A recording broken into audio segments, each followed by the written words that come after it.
I'm so glad we're finally getting together. It's been so long. 3-4 years now? Oh, don't remind me.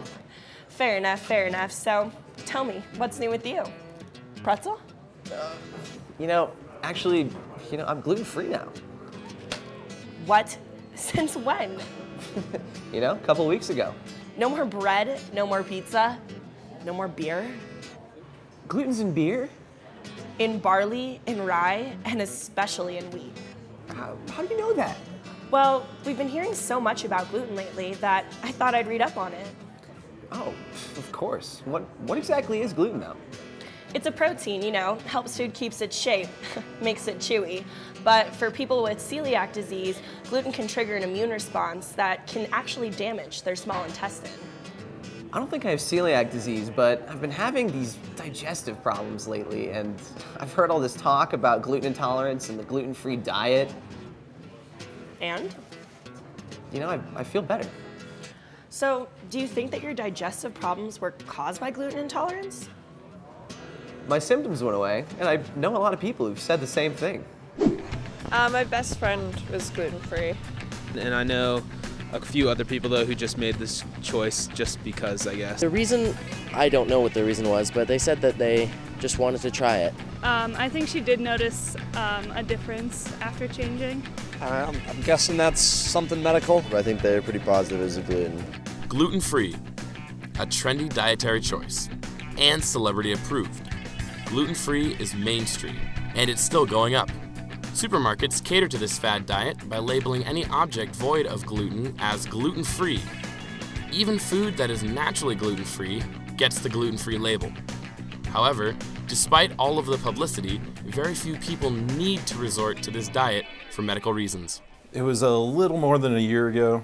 Honestly, just a instantaneous thing.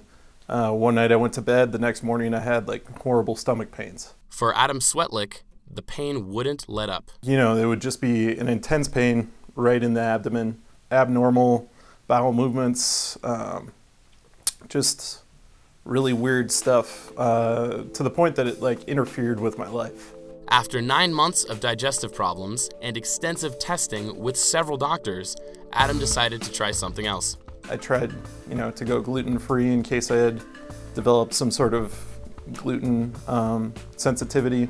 Ashley Kramer, a certified physician's assistant at Rocky Mountain Gastrointestinal, is seeing more and more patients like Adam. I actually feel like there's a poor understanding of gluten sensitivity versus celiac disease. And so there's a lot of assumptions that people have celiac disease if they feel that they're becoming bloated or getting diarrhea or any symptoms after they have wheat, barley, or rye.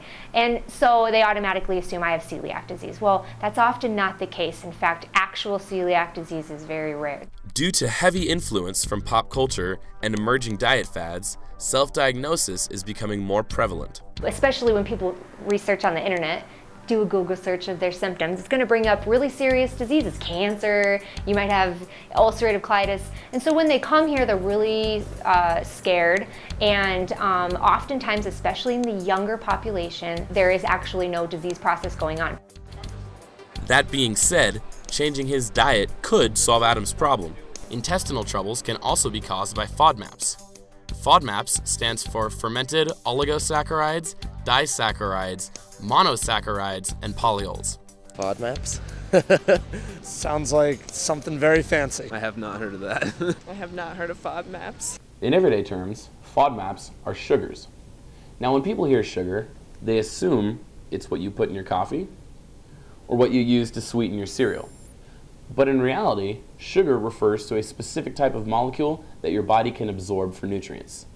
And these sugars can be found in everything you eat, from meats to fruits to nuts. FODMAPs. Normally, your body will either absorb or break down these sugars in your small intestine. However, sometimes people are born with defects that prevent this from happening. As a consequence, you get a bunch of undigested material in your intestines, which provides a feast for the bacteria in your body. As the bacteria get their fill, they produce lots of gas, which fills up your intestines and causes bloating, burping, and flatulence. These are symptoms that people associate with gluten intolerance. Take this loaf of bread. it contains gluten. But other common ingredients in bread, like milk, butter, honey, and white sugar, also contain FODMAPs. So if you remove this bread from your diet, and you feel better as a result, that alone doesn't mean it was the gluten. After blood tests, stool samples, and countless gastroenterologists, Adam never received a definitive diagnosis. However, he has finally developed a system of dietary and lifestyle changes that have helped him improve drastically. And his new game plan does not include the removal of gluten. And it was actually a nutritionist who suggested that I go on a strict diet to try to eliminate anything that would cause bacteria to grow in my system. And the main things they eat are sugars. I'm not trying to be like strictly gluten-free or anything like that, but just eating less of them. You know, I just want to educate patients and make sure that they understand the difference between gluten sensitivity, actual celiac disease, making sure that they understand that. And I always tell people if they feel better without gluten, then by all means, you know, have a gluten-free diet. For CU Science Update, I'm Steve Nelson. Well, maybe I did sort of self-diagnose, but I still feel better. So going gluten-free must be the healthier choice. It does seem to have this allure to it. You think going gluten-free is a fad? Well, it's certainly gained in popularity. We see it on the shelves: bread, pasta, crackers, cookies, cakes, pastries, sauces. Even if it's not in food, we see the label on shampoo, toothpaste, lip balm, sunscreen, soap, and cleaning products. And the demand has only increased, with surveys showing that 1/4 of Americans are purchasing anything with the label gluten-free. So what is this hype all about? The popularity of it is definitely a trend. I think it's kind of a trend right now, and it didn't used to be. A lot of it, I would say, is based on intolerances, which I think is a good thing. A lot of it also, I think, comes from people who are following a trend of seeing gluten-free and thinking that it's healthier and choosing to eat gluten-free because of that. And so between those two, I've seen a lot more gluten-free people and also gluten-free options. Marketing experts are saying that gluten-free sales in the last year were $4.2 billion, and they reported a 200% increase in the demand for gluten-free foods from 2009 until 2012. Through the years, there have always been these trends. But I think the gluten-free trend is one that I think will stay around for a while. In America, 1% of the population is diagnosed with celiac disease. However, this gluten-free diet is becoming a trend. So what is the difference between this loaf of bread and this loaf of bread? And how did some of these products end up gluten-free as well? They're being gluten-free and eating gluten-free cookies and gluten-free cake and all of that still. They may as well be eating gluten. It's not any healthier for them if they're not allergic to it. But if they're choosing to eat fruits and vegetables and meat and just not eat any kinds of starches, then that's also a really healthy way to live, and that's like a very different thing, I think, than just eating gluten-free desserts instead. It's more about input and output, you know. It's not just about what you're eating, but what you're doing physically in your daily life. Despite what many consumers may say and think, not all statements are proven to be true. People claim to lose weight with it. I don't think it's would be good to be used as a weight loss diet. Most of the gluten-free foods are high glycemic, meaning they tend to spike your blood sugar. They tend to have very little fiber. I know a lot of people, like a lot of my friends, don't eat gluten because they just want to be like, they're like, oh, I want to like lose 5 pounds, I'm going to stop eating wheat, or like I want to just be healthier, I'm going to stop eating wheat. So I think that has a lot to do with it too. Just look at the nutritional labels. Many, but not all, gluten-free foods contain fewer vitamins.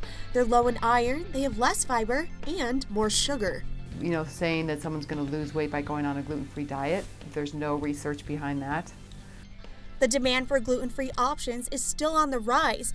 2 out of 10 people seek out gluten-free options at restaurants. We've actually had a gluten-free option since I started working at Boss Lady, which was about 5 months ago. So we've had that whole time, but we did introduce some gluten-free cookies that we have as an option. They're actually really freaking good, but yeah, that was about a month and a half ago or so. Well, sometimes when I'm like at restaurants and stuff, it's annoying because I'll order like gluten-free because I actually can't eat the gluten, and they'll be like, well, how like actually gluten intolerant are you? Like, can we just give you like some things? And I'm like, no, I really can't eat any gluten. And they think that it's like just a trend, and that's why I'm saying I can't eat it, but I actually can't. So that's kind of annoying sometimes. Definitely at restaurants, I feel like they'll ask, you know, say, do you have a gluten-free option? And they're like, well, like, how gluten-free are you? Like, how allergic are you? Because I think a lot of the times they just know that people want gluten-free options just to be like healthier instead of actually being allergic. Plus, there's certified gluten-free things and non-certified, so I know like when you're buying things, people have to make sure, like people that are celiac have to make sure it's certified and stuff like that. So people are kind of like skeptical about it and whether you are gluten-free or not, because there's so many people that just do it for their own health. Restaurants are going to have to accommodate for that, and we see that a lot in Boulder, where, you know, waiters are used to being asked about gluten-free options, you know, and chefs are going to have to get used to cooking without gluten to accommodate this whole other population. But gluten-free can also cost more to produce. Some companies are charging as much as double the cost of good old-fashioned glutinous bread. Why wouldn't a company join in on the bandwagon when there is so much profit to be made? It can't be ignored that the gluten-free trend is sweeping the nation. Hasn't gluten been part of our diet since the invention of bread? That was a very long time ago. About a decade ago, hardly anybody knew about gluten. Now everybody's so sensitive about it. Maybe we're just adding more gluten to bread. It's a simple pleasure, a craft that dates back thousands of years. Crusty or soft, loaves of delicious freshly baked breads fill the room with a sweet scent that makes your mouth water. The main ingredient, flour, is a staple food for many cultures, and the most common base for flour is wheat. Since the dawn of civilization, wheat has been the leading source of vegetable protein in our diet. But it's such an important part of their diet. We have ration lists from ancient Mesopotamian cultures in these cuneiform documents. They're clay tablets with wedge-shaped writings, and what they tell us oftentimes is what people were eating, what they were given for certain work, and this is where we're able to come up with the estimation of 53 to 75% of their diet being grain-based. That also leads to a massively important religious sense of my life is dependent on this commodity, so it's massively important to all of these societies. As a food, wheat can be ground into flour, which makes a variety of other foods. Not only bread, but porridge, biscuits, breakfast cereals, donuts, and cakes.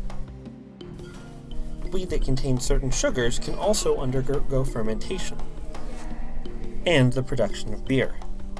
One of the oldest human beverages, beer and wheat go hand in hand. Beer even played a prominent role in ancient Sumerian history. Beer production in the ancient Near East was pretty vital. Part of it was water wasn't always the most sanitary thing to drink, so beer production was, in many cases, a lot of what most people drank. We have recipes written in Sumerian back into the 3rd millennium BCE, and these are oftentimes written to Ninkasi, the beer goddess. Today, grains are a big business. As a cash crop, wheat produces a good yield per unit area, combined with a short growing season. But now, after thousands of years as part of the human diet, we learned that gluten is a health problem, or is it? Kim and Jake Rosenbarger opened their bakery 4 years ago and recently converted their entire operation to be gluten-free after Jake developed celiac, an immune disorder where gluten damages the lining of the small intestine.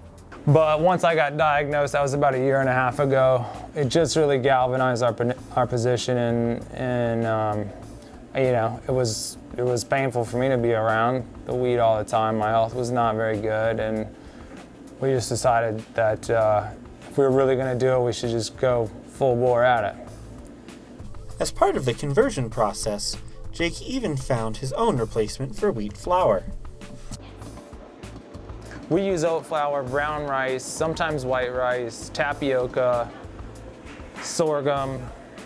I don't know, in time we've probably used over a dozen different kinds of flours just throughout. Almond is in there, coconut. But the base is oat, brown rice, and tapioca for probably 85% of what we make.